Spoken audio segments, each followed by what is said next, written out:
ನೋಡಪ್ಪ, ದಾದಾ ಬಗ್ಗೆ ಕೆಟ್ಟದಾಗ ಒಂದು ಮಾಡಿ ಒಂದು ವಿಡಿಯೋ ಬಿಟ್ಟಿದ್ರು ಇನ್ಸ್ಟಾಗ್ರಾಮಲ್ಲಿ, ಆಯ್ತಾ? ಸಾನ್ವಿ ಬಾ ಬಾ ಬಾ ಅಂತ ಏನೋ ಒಂದು ಇನ್ಸ್ಟಾಗ್ರಾಮಲ್ಲಿ ಬಿಟ್ಟಿದ್ರು. ಅದು ಮಾಡಿದ್ದು ತಪ್ಪು ಅಂತ ಮಕ್ಕಳಿಗೆ ಹೇಳ್ಬೇಕು ಅಂತ ಅವ್ರ ತಂದೆ ತಾಯಿ ಬಂದು ಕ್ಷಮೆ ಕೇಳ್ಕೊಂಡು ಅವ್ರು ಮಾಡಿದ ತಪ್ಪು ಅಂತೇಳಿ ಕ್ಷಮೆ ಕೇಳಿ ಆ ಮಕ್ಕಳಿಗೆ ಏನು ಪಾಠ ಕಲಿಸ್ತಾ ಇದ್ದಾರೆ.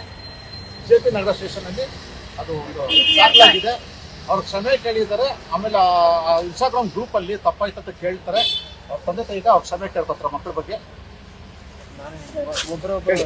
ಮಾತಾಡಿ ಸರ್. ನಾನು ಅವ್ರ ತಂದೆ ಸಮಸ್ತ ಕನ್ನಡ ಜನತೆಗೆ ಧನ್ಯವಾದಗಳು ಕೇಳ್ತಿರೋದಕ್ಕೆ. ಸೊ ಇದು ಇವ್ರು ಮಾಡಿರೋದು ತಪ್ಪಾಗಿದೆ. ಇವತ್ತು ಬಂದು ಅವರು ಏನೋ ಅಲ್ಲಿ ಹೋಗಿ ಬಾಳೆಹಣ್ಣು ತಿನ್ನಿಸಿ ಏನೋ ಅವರು ಸೋಷಿಯಲ್ ಮೀಡಿಯಾದಲ್ಲಿ ಹಾಕೋದಿಕ್ಕೆ ಏನೋ ಮಾಡಿದ್ದಾರೆ. ಅದು ತುಂಬ ತಪ್ಪದು. ಸೊ ನಾವು ಹುಡುದಾಗಿಂದ ಇಲ್ಲೇ ಹುಟ್ಟಿರೋದು, ನಾವು ಕನ್ನಡದವರೇ ಇಲ್ಲೇ ಹುಟ್ಟಿರೋದು. ನಾವು ವರ್ಷಕ್ಕೊಂದ್ಸಲ ರಾಜ್ಯೋತ್ಸವ ಬಂದಾಗ ಊರವ್ರಿಗೆಲ್ಲ ನಾವು ಸಿಹಿ ಅಂತೀವ್ರು ನಾವು. ಸೊ ಈ ಥರ ಮಾಡಿರೋದು ನಮಗೆ ತುಂಬ ಬೇಜಾರಾಗಿದೆ.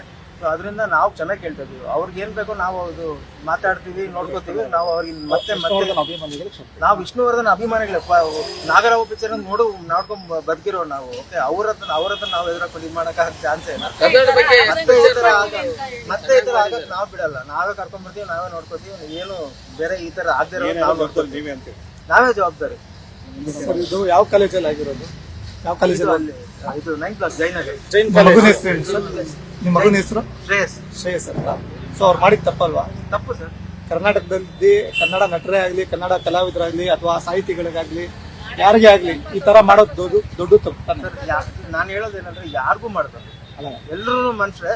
ಬಟ್ ಅವರಂತೂ ದೊಡ್ಡ ವ್ಯಕ್ತಿಗಳು, ಬೇಸಿಕ್ಸ್ ಕಾಮನ್ ವ್ಯಕ್ತಿಗಳು, ಸಾಹಿತಿಗಳು, ನಮ್ಗೆ ಅವರು ಉಸಿರು ಕೊಟ್ಟವ್ರು ಕನ್ನಡಕ್ಕೆ.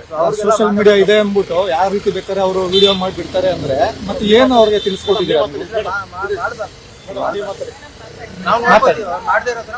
ಮಕ್ಕಳು ಮಾಡಿರೋ ತಪ್ಪಿಗೆ ನಾವು ಸಮಸ್ತ ಕನ್ನಡ ಜನತೆಗೆ ಕ್ಷಮೆ ಕೇಳ್ತೀವಿ. ನಮ್ಮ ಮಕ್ಳೇನೋ ಗೊತ್ತಿಲ್ದಿರೋ ಏನೋ ಮಾಡ್ಬಿಟ್ಟಿದ್ದಾರೆ. ನಾವು ಕನ್ನಡದವ್ರೆ, ಕನ್ನಡ ದೊಡ್ಡ ಅಭಿಮಾನಿಗಳೇ ನಾವು. ಅಂಥವ್ರಾಗಿಟ್ಕೊಂಡು ನಮ್ಮ ಮಕ್ಳು ಹಿಂಗೆ ಮಾಡಿರೋದು ನಮಗೂ ತುಂಬಾ ಸಂಕಟ ಆಗಿದೆ, ತುಂಬಾ ದುಃಖನೂ ಆಗಿದೆ. ನಾವು ಅವ್ರಿಗೆ ಎಲ್ಲ ತರ ಬುದ್ಧಿ ಹೇಳಿದೀವಿ. ಮತ್ತೆ ಈ ತರ ಏನು ಆಗದೆ ಇರೋಂಗೆ ನೋಡ್ಕೋತೀವಿ. ದಯವಿಟ್ಟು ಎಲ್ಲರೂ ಕ್ಷಮಿಸ್ಬೇಕು. ಹೌದು, ಅದನ್ನ ಕೇಳ್ಬೇಕು. ದಯವಿಟ್ಟು ಎಲ್ಲರೂ ಕ್ಷಮಿಸ್ಬೇಕು. ಇದು ನಾವು ಕನ್ನಡಿಗರೇ, ನಾವು ದಯವಿಟ್ಟು ಕ್ಷಮಿಸಿ. ನಾವು ಡಾಕ್ಟರ್ ವಿಷ್ಣುವರ್ಧನ್ ಅಭಿಮಾನಿಗಳಿಗೂ ವಿಶೇಷವಾಗಿ ಕ್ಷಮೆ ಕೇಳ್ತೀವಿ. ನಾವು ಅಭಿಮಾನಿಗಳೇ, ನಮ್ಗೆ ನಾವೇ ಕ್ಷಮೆ ಕೇಳ್ಕೊತೀವಿ ಅಷ್ಟೇ. ನಮ್ಗೆ ನಾವೇ ಕ್ಷಮೆ ಕೇಳ್ಕೊತೀವಿ. ನೀವು ಹೇಳಿ. ಒಂದ್ ಕನ್ನಡದವರಾಗಿ ನಮ್ಮ ಮಗಳು ಕನ್ನಡದವರಾಗಿ ನಮ್ಮ ಮಕ್ಳಿಗೆ ಮಾಡಿರೋದು ನಮಗೂ ಶಾಕ್ ಆಗಿದೆ. ತುಂಬಾ ದೊಡ್ಡ ತಪ್ಪಾಯ್ತು. ಅವ್ರು ಏನೋ ಹುಡುಗಾಟ ಮಾಡಕ್ ಹೋಗ್ಬಿಟ್ಟು ಈ ತರ ಟರ್ನ್ ಆಗೋಗಿದೆ. ನಿಮ್ ಎಮೋಷನ್ಸಿಗೆ ಹರ್ಟ್ ಆಗಿದೆ. ನಾವು ಕನ್ನಡದವರೇ, ಇಲ್ಲೇ ಹುಟ್ಟಿ ಬೆಳೆದು ನಾವು ಇನ್ನೊಬ್ರಿಗೆ ಕನ್ನಡ ಕರೀಲಿ, ಕನ್ನಡ ಪ್ರೋತ್ಸಾಹ ಮಾಡ್ತೀವಿ ಕಲಿಯೋದಕ್ಕೆ. ಈ ಥರದ್ರಲ್ಲೆಲ್ಲ ನೋಡ್ಕೊಂಡು ಬೆಳೆದಿರೋರು ಹಿಂಗೆ ಮಾಡಿದಾರೆ ನಮಗೂ ಆಶ್ಚರ್ಯ. ನಾವು ತಿದ್ದಿ ಬುದ್ಧಿ ಹೇಳಿದ್ದೀವಿ, ಇನ್ನೊಂದ್ಸತಿ ಈ ಥರ ಆಗ್ದಂಗೆ ನಾವು ನೋಡ್ಕೊಳ್ತೀವಿ.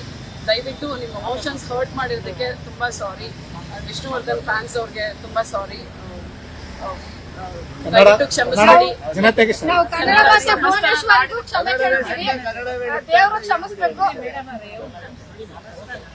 ಸಮಸ್ತ ನಾಡಿನ ಜನತೆಗೆ ದಯವಿಟ್ಟು ಕ್ಷಮೆ ಇರಲಿ. ಅವ್ರ ಮಕ್ಕಳು ಮಾಡ್ಬಿಟ್ಟಿದ್ದಾರೆ, ದಯವಿಟ್ಟು ಕ್ಷಮಿಸ್ಬೇಕು. ಕೊನೆಯದಾಗಿ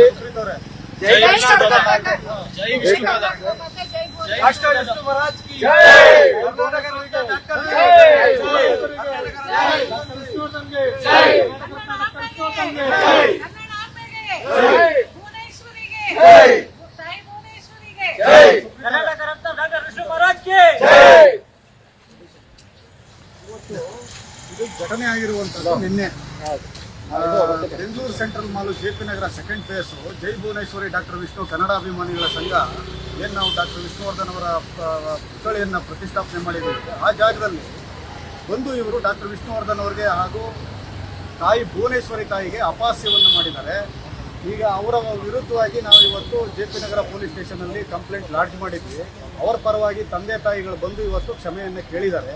ಹಾಗಾಗಿ ನಾವು ಇವತ್ತು ಅವರಿಗೆ ಈ ವಿಷಯದಲ್ಲಿ ಎಕ್ಸ್ಕ್ಯೂಸ್ ಕೊಟ್ಟು ಮುಂದೆ ಈ ರೀತಿ ಯಾವುದೇ ಕಾರಣಕ್ಕೂ ಈ ರೀತಿ ಯಾವುದೇ ನಟನೆಗಾಗಲಿ ಆಗ್ಬಾರ್ದು, ಕನ್ನಡ ಭಾಷೆಗಾಗಲಿ ಯಾವುದೇ ಕಾರಣಕ್ಕೂ ಅಪಹಾಸ್ಯ ಮಾಡೋದಾಗ್ಲಿ, ಕಿಂಡಲ್ ಮಾಡೋದಾಗ್ಲಿ ಮಾಡಬೇಡಿ ಅಂತ ಹೇಳಿ ನಿಮಗೆ ಕೈ ಮುಗಿದು ನಿಮ್ಮ ಪೇರೆಂಟ್ಸ್ಗೆ ಕೈ ಮುಗಿದು ಅರ್ಥ ಮಾಡ್ತೀವಿ. ಯಾರಿಗೂ ಮಾಡಕ್ಕೆ ಯಾರಿಗೂ ಮಾಡಬಾರ್ದು. ಇಲ್ಲಿ ಹುಟ್ಟಿದ ಮೇಲೆ ಕನ್ನಡ ಭಾಷೆ ನೆಲ ಜಲ ಎಲ್ಲದಕ್ಕೂ ಎಲ್ಲ ನೀವಂತಲ್ಲ ಎಲ್ಲ ಪ್ರತಿಯೊಬ್ರು ಕೂಡ ಇಲ್ಲಿ ಯಾರ್ಯಾರು ಜೀವಿಸ್ತೀವಿ ಎಲ್ಲಾರು ತಮ್ಮ ಮಕ್ಳಿಗಾಗ್ಲಿ ಯಾರಿಗೇ ಆಗ್ಲಿ ಅಕ್ಕಪಕ್ಕ ವಾಸ ಮಾಡೋರು ಕೂಡ ಕನ್ನಡನ ಕಲ್ಸ್ಕೊಡ್ಬೇಕು. ಅದು ಕನ್ನಡ ಕೆಲಸ. ಅದೇ ಮಾಡ್ತೀವಿ ಸರ್. ಆ ಋಣ ತೀರ್ಸ್ಲೇಬೇಕಲ್ವಾ? ಸರಿ ಸಾಕು ಮಾವು.